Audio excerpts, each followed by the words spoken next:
Bonsoir Eric Darche. Bonsoir Jinkyo. Alors ce soir, dans cette nouvelle vidéo où nous poursuivons la présentation des super aliments, nous allons parler des pousses et du jus d'herbe. Donc je te laisse la parole environ une demi-heure, comme d'habitude. Bonjour le chat. Alors aujourd'hui, je vais faire mon intervention avec un, un nouveau stagiaire. Il s'appelle Hugo. Il est beau, hein. Il est mignon. C'est Hugo. Je sais pas s'il va rester longtemps, mais pour le moment, il est là. C'était pas prévu, ça. Il est comme hypnotisé. Il se dit chouette, je passe à la télé. Donc, bonjour Hugo, mon bébé. Donc, la dernière fois, on a parlé des graines germées. Et suite aux graines germées, eh bien, on a expliqué tout le protocole et j'ai expliqué comment on faisait des graines germées, donc je ne vais pas leur expliquer. Mais la graine germée, c'est une petite pousse qui peut faire de quelques millimètres à quelques centimètres selon si c'est des graines germées de blé, ça sera 2-3 millimètres. Si c'est des graines germées de tournesol, ça peut être 1 centimètre, par exemple. Donc voilà pour les graines germées. Et après les graines germées, alors le thème de ce soir, c'est les pousses d'herbe et les jus d'herbe, de blé, d'orge, etc. Mais avant de parler des jus, parlons des pousses. Une pousse, c'est quoi? Ben, c'est une graine germée qu'on a laissé pousser, qui va faire plusieurs centimètres. En général, c'est 4-5 centimètres. Dès que ça commence à faire 2-3 centimètres, et ce qui caractérise une pousse, c'est qu'elle devient verte, puisque le germe est blanc, puisqu'on a des graines germées comme le tournesol. Alors là, je suis obligé de faire sortir le chat un instant, parce qu'il va faire tomber la caméra. Allez, descends. Hop. C'était pas prévu, mais voilà. Allez. Voilà, excusez-moi pour la petite coupure. Donc, en fait, une graine germée, c'est tant qu'on a une pousse blanche, qui peut être plus ou moins longue selon les graines, mais dès qu'elle devient verte, on est dans une pousse. Et la pousse peut prendre quelques centimètres jusqu'à 5-6 centimètres. Après, voilà, déjà, avant de parler des jus, il faut que la graine soit passée en pousse. L'intérêt de la pousse, c'est que là, on a toutes les transformations qui sont optimisées. Par exemple, on sait que dans la graine germée, par exemple, dans le blé germé, de quelques millimètres, 1 centimètre, tant qu'elle est blanche, il y a encore du gluten. Par contre, lorsque la pousse devient verte, il n'y a plus de gluten dans la graine. Comme je l'ai expliqué la dernière fois, les protéines à architecture lourde deviennent des protéines de complexe, deviennent des protéines beaucoup plus assimilables. Voilà, voilà. Alors, on ne va pas revenir sur tous les mécanismes et les intérêts des graines germées parce que ça a été fait. Voilà l'intérêt des jeunes pousses. Les jeunes pousses, en général, sont croquantes. Elles sont gorgées d'eau. Il n'y a pas encore de fibres. La cellulose qui va commencer à s'implanter lorsque la pousse aura pris 15, 20 ou 30 centimètres. Pour le moment, la pousse est pleine d'eau, elle est craquante et elle est croquante et elle est pleine de nutriments. Ensuite, si on laisse pousser la pousse jusqu'à 12 à 15 centimètres, eh bien, on va avoir, pour l'herbe de blé ou l'herbe d'orge, c'est une sorte de tige qui, voilà, elle est haute comme ça. Et l'intérêt, à ce moment-là, c'est de le passer en jus. Alors, déjà, ce que je vais faire, c'est qu'avant de donner tout l'intérêt nutritionnel, on va expliquer le mécanisme, enfin toutes les différentes étapes pour préparer ces pousses et ensuite cette herbe de blé ou d'orge, ou d'autres céréales d'ailleurs. Donc, dans un premier temps, on les fait germer. Ensuite, lorsqu'elles sont germées, on les passe, donc j'explique plus comment on fait puisque ça a été fait, on les passe sous le robinet, on les nettoie, et on va les mettre sur un lit de terre. Alors en fait, il faut trouver des barquettes comme celle-ci. Une sorte de dessous de peau, quoi. Oui, c'est des sous-pots, voilà. J'en ai une trentaine, une quarantaine. Ensuite, vous achetez du terreau bio. au fait de la terre bio, ou bien si vous pouvez en trouver, mais moi, il y a une époque où j'avais une amie qui était en instance de divorce et elle savait que la propriété allait passer à son mari. Alors elle me disait, tu peux chercher de la terre autant que tu veux. Et moi, j'allais chercher 160 kilos de terre à chaque fois, hein. Ça faisait comme des petits trous, des petits. À force, ça faisait une piscine à la fin. Et je ramenais 160 kilos jusqu'au quatrième étage, parce que j'habitais tout en haut d'un appart, enfin tout en haut d'un immeuble. Et ensuite, cette terre, je la mettais. Alors que ça soit de la terre que on peut récupérer, mais c'est assez difficile maintenant de récupérer de la terre en forêt, ou bien on achète de la terre bio.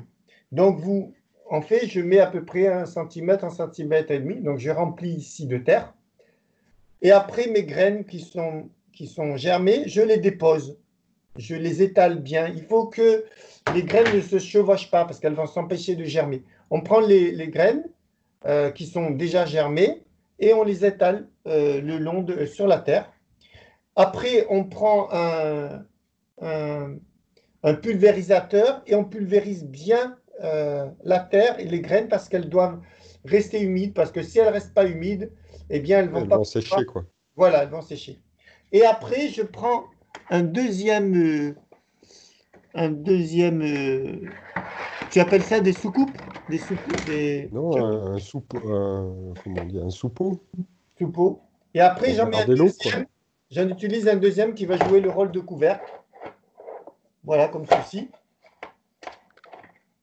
Et du coup, en fait, il faut surtout que les graines soient à l'ombre, qu'il n'y ait pas de lumière Mm. et qu'il y ait de l'humidité, en fait. C'est très important. Alors, il y en a qui, au lieu de faire ça, ils mettent un film en plastique. Bon, c'est beaucoup plus pratique, ça, en fait. Voilà.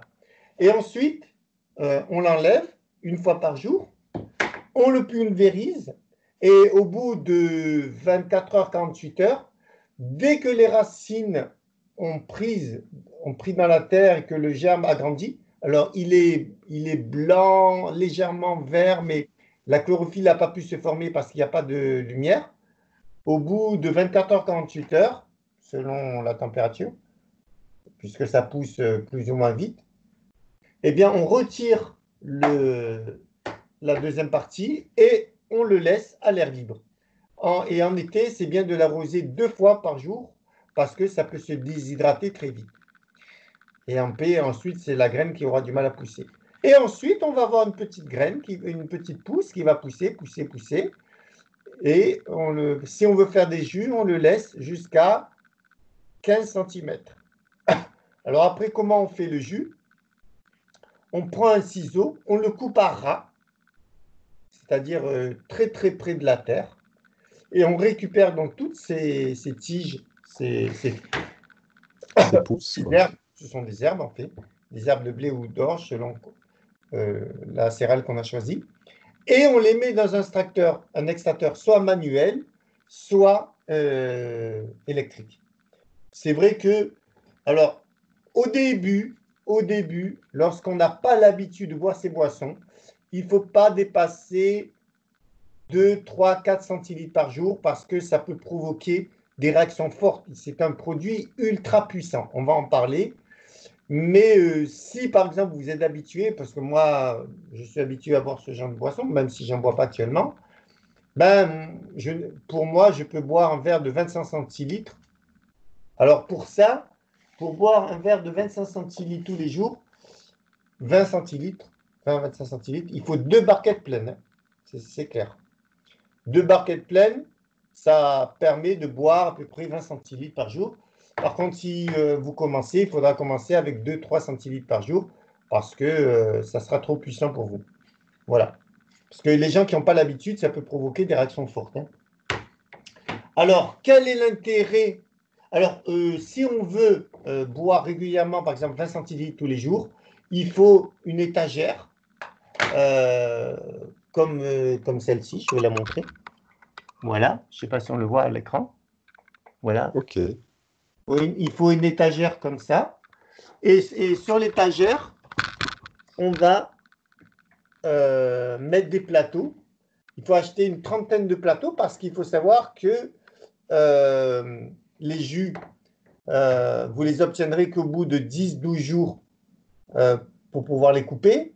Mais ensuite, quand vous les coupez, il faut que derrière, il y ait déjà une production pour assurer tous les jours un roulement. Et il vous faudra puisque les plateaux, il faut les doubler, il faut acheter 20-25 plateaux comme ça pour assurer un roulement constant, puisqu'il faut au moins 10-12 jours pour avoir de l'herbe à la bonne hauteur, c'est-à-dire 15 cm, et que tous les jours, il y ait, chaque fois que vous allez consommer des plateaux, il y a un nouveau plateau de 12-15 cm. Donc, c'est juste une question d'intendance, et puis trouver le coup, puis après, voilà. Alors, ça pousse mieux en hiver. En été, c'est plus compliqué parce qu'il y a beaucoup de fermentation, il y a des moucherons.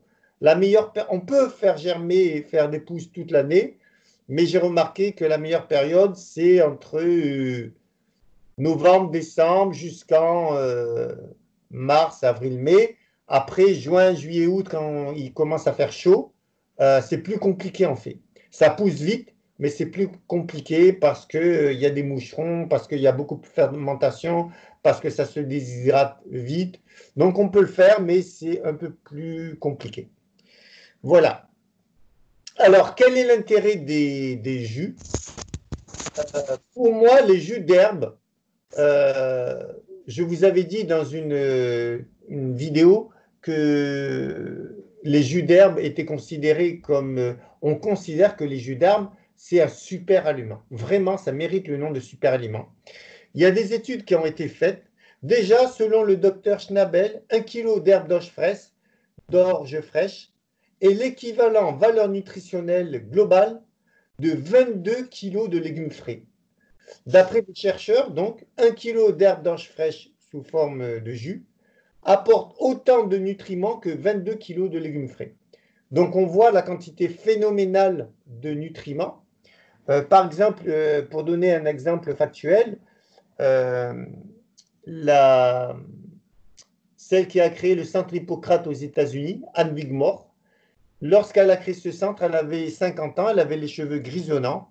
Eh bien, après 20 ans de jus, alors elle a utilisé le jus d'herbe, de blé et d'orge, plus une alimentation équilibrée, mais ce qui s'est passé a été extraordinaire. 20 ans après, elle avait 70 ans. Eh bien, à 70 ans,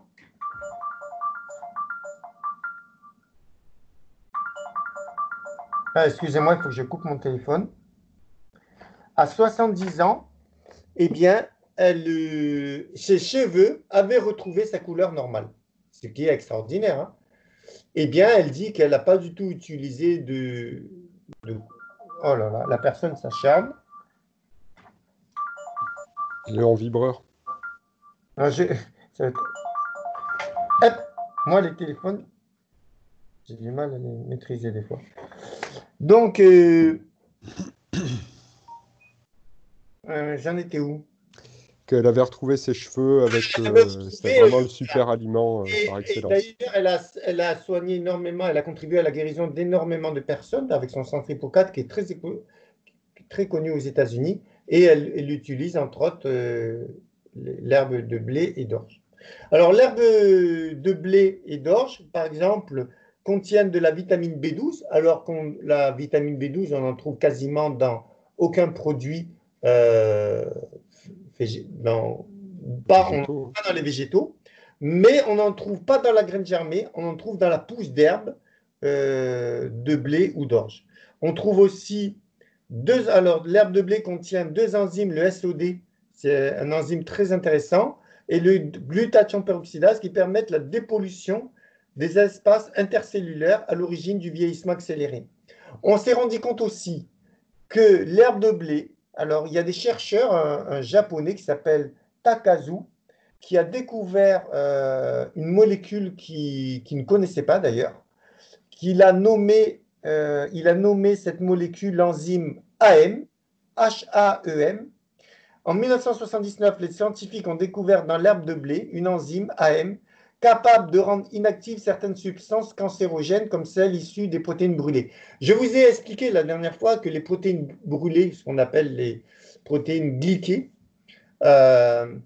il n'y a aucun enzyme dans l'organisme qui est capable de les scinder pour les évacuer. Donc, elles s'accumulent au niveau intracellulaire et sont capables, au bout de X années, de provoquer des modifications de l'ADN des chromosomes et engendrer potentiellement des cancers.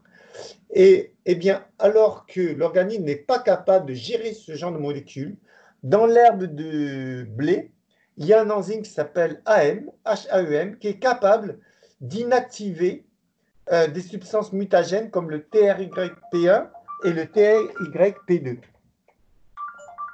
C'est une personne qui me veut du bien, celle-là. Voilà. Elle a décidé, cette personne, de m'embêter. Voilà. C'est incroyable. Ça ne sonne pas d'habitude et là, il s'acharne. Non, je rigole. Tu Il n'y a personne vas qui pouvoir sait couper la sonnerie. non, il y a personne qui sait que je fais la vidéo là. Donc, bon, bref. Bon. Donc, alors, voilà pour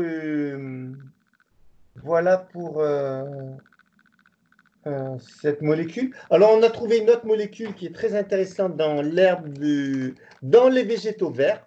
C'est une protéine qui s'appelle le P4D1. Alors, celle-ci est capable de stimuler la réparation de l'ADN, y compris les cellules reproductrices. Cette protéine contribue à empêcher les malformations chez les nouveau-nés. Le docteur Ota a testé des cellules germinales plutôt que des cellules somatiques qui construisent les tissus du corps, en raison de leur remarquable capacité à réparer un ADN abîmé, assurant ainsi la bonne santé du nouveau-né. L'expérience a consisté tout d'abord à endommager un groupe de spermatocytes avec des rayons X, puis à administrer un produit toxique à un autre groupe. Il laissa ensuite un certain nombre des cellules endommagées de chaque groupe se régénérer d'elles-mêmes, tandis que d'autres recevaient du P4D1, donc qui est une protéine issue des végétaux verts. Il constata que lorsqu'on ajoutait cet additif, donc le fameux PKD1, aux cellules mises sous incubation dans des conditions normales contrôlées, le nombre de cellules qui réussissaient à se régénérer augmentait en même temps que leur vitesse de réparation. Quand l'additif était ajouté à des cellules n'ayant subi aucun dommage, il favorisait aussi leur processus normal de régénération. Cela signifie que les jeunes pousses, notamment l'herbe de blé d'orge, peuvent augmenter la capacité reproductrice et la puissance sexuelle. Donc, c'est très intéressant pour les personnes vieillissantes, pour les personnes qui cherchent à optimiser une sorte de régénération permanente, autant que l'on peut. Il ne faut pas non plus croire qu'on va retomber à l'âge de 20 ans, mais vous freinez le vieillissement en utilisant ce genre de boisson, et ça ne coûte pas cher et que c'est vraiment extraordinaire. Voilà. Donc, Alors, petite question, parce que... est-ce qu'on est dans le timing là, des 30 minutes on est à 18 minutes, là, c'est parfait. Ouais, vas-y. Petite question, parce que tu vas un petit peu vite, j'aurais aimé te poser des questions jardinage, mais je pense que ça se trouve facilement sur Internet, les tutoriels pour être plus précis avec les barquettes, tout ça. Au niveau des doses, tu as juste dit qu'au début, il fallait en prendre 3-4 centilitres. Après, mais tu peux un peu donner une progression? Quelle serait la dose optimale? Comment on peut se repérer là-dedans? Je pense que quand on ne connaît pas cette boisson, c'est pas qu'à le connaître. Lorsque l'organisme n'est pas habitué à ce genre de boisson, étant donné qu'elles sont très riches en nutriments, elles peuvent, de par leurs molécules, agir. Alors, elles n'agissent pas comme un médicament, dans le sens qu'elles vont provoquer des symptômes, mais elles vont augmenter les processus homéostasiques. C'est-à-dire que l'organisme va faire grâce à toutes ces molécules, il va faire des processus il va entrer dans des processus de détox, c'est-à-dire le foie va détoxiquer un peu plus, les reins un peu plus, etc. Bon, ce qui se passe, c'est que quand on est dans ces processus-là, on peut avoir des symptômes, des boutons qui ressortent, ceci, cela. Donc, Des diarrhées, des choses comme ça? si on accélère trop fortement les processus détox, qui existent en permanence, mais qui vont être renforcés grâce à cette boisson, eh bien, on peut avoir des symptômes désagréables. Donc, il vaut mieux éviter. Moi, je pense que quand on est débutant, c'est-à-dire qu'on n'a pas l'habitude de boisson, ça serait une erreur de boire un verre de 20 centilitres, parce qu'on peut déguster après en termes de réaction. Après, quand on est sain, qu'on a l'habitude de boire ces boissons, on peut en prendre 20 centilitres, voire 40 centilitres dans la journée, et ça ne craint pas, il n'y a pas de réaction. Moi, je sais que quand j'en bois, à l'époque où j'en faisais, j'en buvais un verre. Alors, un verre, ça implique 2 plaquettes comme ça, hein, je vous l'ai expliqué. Eh bien, vous n'avez rien à craindre, hein, si vous êtes pas intoxiqué.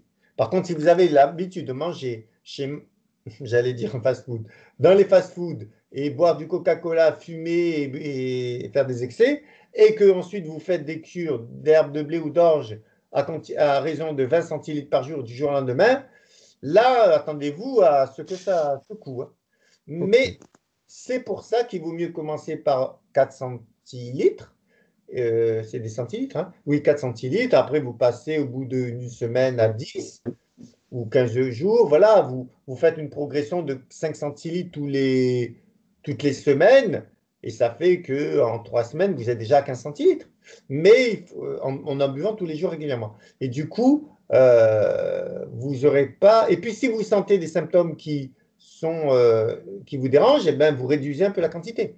C'est juste ça. C'est juste pour habituer l'organisme à évoluer sans rentrer dans des processus détox trop perturbateurs, quoi. Et alors, du coup, au bout de... Quelle serait la vitesse optimale en termes de... par jour, par exemple? Est-ce que c'est un verre? Tu dis on peut boire Alors, 40, mais est-ce que... en c'est- fait, par exemple, j'avais lu dans un livre qui avait été écrit sur l'herbe d'orge, on peut en consommer 300 3 à 6 centilitres. Vous voyez, ils disent commencez tout d'abord par de petites quantités, 3 à 6 centilitres de jus mélangé ou pur ou mélangé dans d'autres jus de légumes. Je vous conseille de le mélanger dans d'autres jus de légumes parce que le goût peut Ouais, être désagréable pour certaines personnes. Il n'est pas très amer, il est un peu amer. Par contre, si vous faites le jus de blé, moi, j'ai essayé, c'est tellement sucré que c'en est écœurant. Donc moi, j'y suis pas arrivé. Et puis bon, il y a beaucoup de gens qui ont problème avec du sucre puisqu'ils ont le candidat albicans, etc. Donc le jus de blé, pour moi, c'est pas le plus optimum.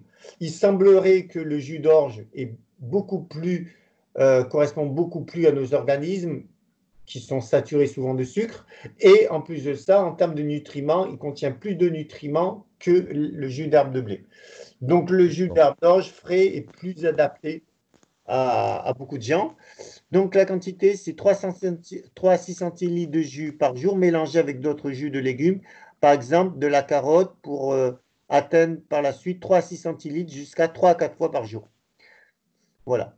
Euh, donc pour le moment, quand on est débutant, on fait 3 à 6 centilitres. Et puis une semaine après, on double. Et puis voilà. Peut-être pas doubler, mais on augmente de quelques centilitres.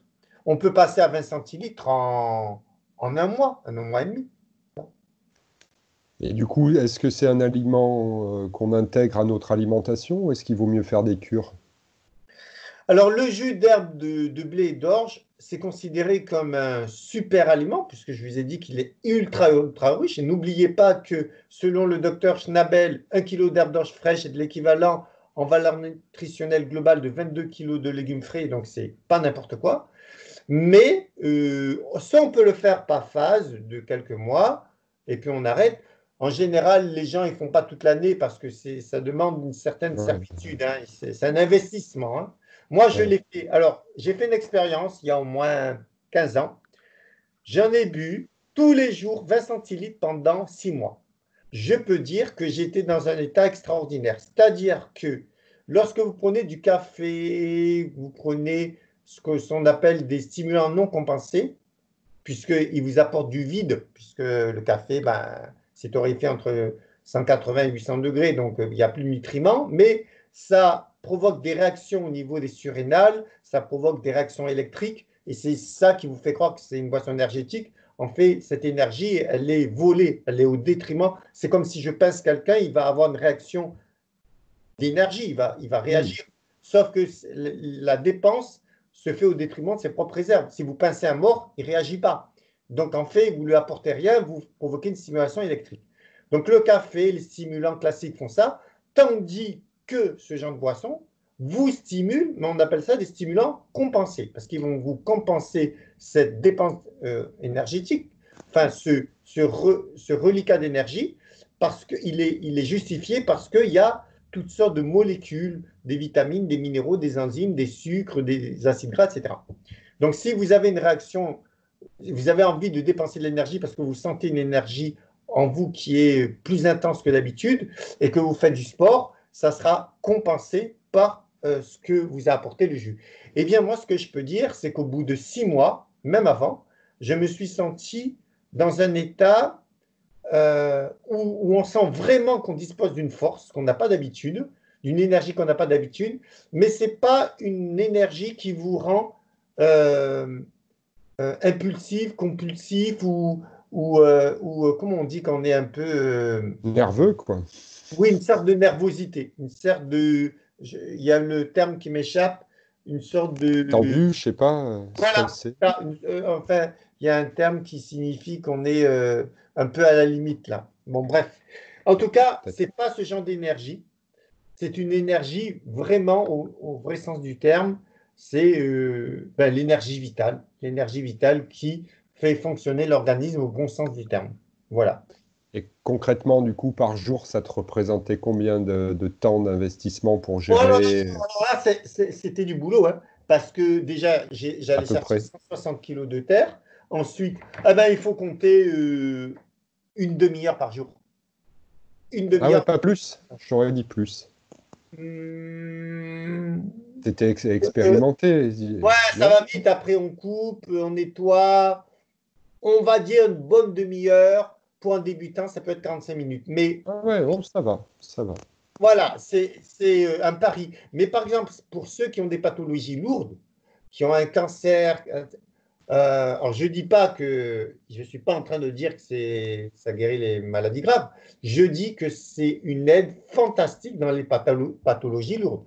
Les cancers, les scléroses en plaques, les maladies inflammatoires, les maladies neurodégénératives. De toute manière, quelle que soit la pathologie, on sait qu'il y a des processus qui sont toujours présents de manière excessive, le processus inflammatoire et le stress oxydatif. Eh bien, ces boissons, par leur composition, vont contribuer à réguler l'inflammation, parce que l'inflammation n'est pas néfaste pour l'organisme, au contraire, sauf qu'il ne faut pas qu'elle s'emballe, et va freiner le stress oxydatif parce que c'est bourré d'antioxydants comme le SOD, le superoxydimutase, le glutathion, la vitamine A, C, E, toutes sortes de... Alors ensuite, il y a des acides gras, des protéines qui n'ont pas, qui ne sont pas forcément des antioxydants, mais qui peuvent jouer le rôle d'antioxydants parce qu'ils peuvent se dégrader, se laisser se dégrader pour empêcher que ce soit des tissus qui se dégradent. Donc, il se dégrade et ainsi le stress oxydatif ne se fait pas au détriment de tissus nobles ou de la membrane cellulaire. Voilà. En tout cas, c'est une boisson extraordinaire. Moi, depuis 27 ans que je connais ce métier, je fais ce métier. Je pense que j'ai vu toutes sortes de compléments alimentaires que je ne critique pas. Les bons compléments alimentaires sont très intéressants quand ils sont de bonne qualité, bien faits. Mais il n'y a aucun complément alimentaire qui peut rivaliser avec un jus d'orge frais fait il y a 5 minutes, même pas, il y a 30 secondes, et bu comme ça. Et évidemment, là, on est en phase avec il ne faut pas oublier que c'est la photosynthèse, il y a la chlorophylle, c'est l'énergie solaire qui a été transformée sous forme chimique, c'est-à-dire la chlorophylle. On, on avale, on ingurgite un produit, pour moi, un des meilleurs produits que la Terre peut produire, hein, que la planète peut produire. Ça, D'accord. voilà. Et après, qu'est-ce que je On a voulais te dépassé dire? les 30 minutes là? Non, non, on est à 29 minutes. D'accord. Euh, Oui, tu l'avais un peu évoqué dans la présentation, mais quelles sont les autres herbes, entre guillemets, qui sont pratiques à faire comme ça en pouce? Alors, Est-ce que c'est les mêmes que ah, genre du poireau, par exemple, ça marcherait? on peut faire les jeunes pousses, on peut faire les pousses de tournesol, on peut faire des pousses de ce qu'on appelle là les, Les choux, par exemple? les légumineuses. Pas le soja. Alors, on avait dit que les solanés, il faut les éviter. Euh, mais on peut faire les papillonacées, c'est la sous-famille des légumineuses. On peut faire, il y a alors les graines germées en pousse, ça pourrait être l'alfalfa, la luzerne. Ensuite, les blés, il y a le blé, le camut, l'épeautre. Bon, Oui, toutes les céréales, quoi. voilà, voilà, ou les légumineuses, ou les sous-familles des légumineuses. Et puis, pour les jus d'herbe, en général, on pense plutôt à l'herbe de blé ou de l'orge. Et moi, j'ai une vraie préférence pour l'herbe d'orge parce que boire du jus de blé, faut être accroché parce que c'est tellement sucré que c'en est écœurant. Oui, ou mélangé avec un jus Ah oui, oui, d'épinard ou de feuilles voilà, vertes, oui, quoi. on peut le mélanger, ça c'est vrai. Et puis, beaucoup de personnes souffrent de candidose. Et donc, amener des grosses quantités de sucre, même sous forme de jus d'herbe, c'est pas extraordinaire. Donc, l'orge, le blé en tout cas. Donc, l'orge est beaucoup plus adapté. Voilà, voilà un peu, j'en ai vanté un peu les mérites. Et il y a par exemple le docteur Eddie May qui affirme avoir guéri son cancer du sein en phase avancée et qui est entré en rémission en moins d'un an avec le jus d'herbe de blé. Elle a écrit un livre qui s'intitule en américain, qui s'appelle Comment j'ai vaincu le cancer naturellement. Elle dit que d'après elle, c'est l'acide abscisique. Cette molécule est morte, elle déclare cette molécule est mortelle pour les cellules cancérigènes. Voilà. Donc voilà, quand on s'intéresse au jus d'herbe d'orge et de blé, on s'aperçoit que on bénéficie d'un produit miraculeux et que la pharmacie, l'industrie pharmaceutique, ne, pour le moment, n'est pas arrivée à, et peut-être n'y arrivera jamais à fabriquer un produit équivalent, quoi, qui peut rivaliser. Mais on n'en parle pas parce que il n'y a pas de brevet, ça vaut pas cher, donc commercialement, ce n'est pas intéressant. Tout à fait. Mais Et donc, pour quel... ça donne la possibilité à chacun d'entre nous, même en n'ayant pas beaucoup d'argent, voilà, on s'aperçoit que la santé, même avec pas beaucoup d'argent, parce que faire pousser de l'herbe d'orge, franchement, à part un peu de courage et de volonté, ça coûte pas cher. Et c'est un peu comme le loto, ça peut rapporter gros. Voilà, sûrement, on gagnera plus facilement avec ça qu'au loto. Il y a des chances. Ouais. Et question technique encore, quelqu'un qui n'aurait pas de juicer, enfin d'extracteur, est-ce que ça peut se manger entre guillemets en salade, enfin, comme du Et persil ou les jus, ceux qui n'ont pas d'extracteur, on peut faire comme à la sienne, mettre des feuilles et les mâcher longuement, longuement. Et bon, évidemment qu'on ne pourra pas en récupérer du jus comme dans un extracteur, mais ça peut être un pis-aller, quoi. On prend des feuilles, on les mâche, après on recrache. Surtout, il faut recracher les fibres parce qu'autrement, on va, euh, on va avoir trop de fibres dans l'estomac, mais autrement, voilà, ça ah peut oui, être. donc faut pas la mettre dans une salade alors. Non, C'est pas le les herbes, on concept. les met pas dans, on les mâche. On Ouais, peut comme une chic. avaler. Oui, on peut avaler quelques feuilles, mais il ne faut pas avaler beaucoup parce que du coup, on va se retrouver avec beaucoup de cellulose. Donc, ce qui est intéressant, c'est les nutriments qu'il y a dans. Là, on ne recherche pas la cellulose, là, on la recrache et on peut s'imprégner. Si on n'a aucun appareil pour extraire, on peut mâcher quelques feuilles comme ça et s'en retrouver bien. Voilà. Ok. Je crois que c'est terminé, parce qu'on a sûrement dépassé le Donc voilà, délai. on est à 33 et quelques. Voilà. Et c'était ma dernière question, au moins tout est clair. Voilà. Et donc, la prochaine vidéo, euh, on parlera des jus et des smoothies. Je vous mettrai en garde les gens sur les smoothies, parce que c'est très à la mode, mais il y a des inconvénients que beaucoup de gens ignorent. Voilà, ça Tout à sera pour fait. la prochaine vidéo. Voilà. Merci beaucoup, Eric. Je te souhaite une bonne fin de soirée et Salut. à très bientôt. Alors, du coup, Salut. Ciao. ciao. Ciao.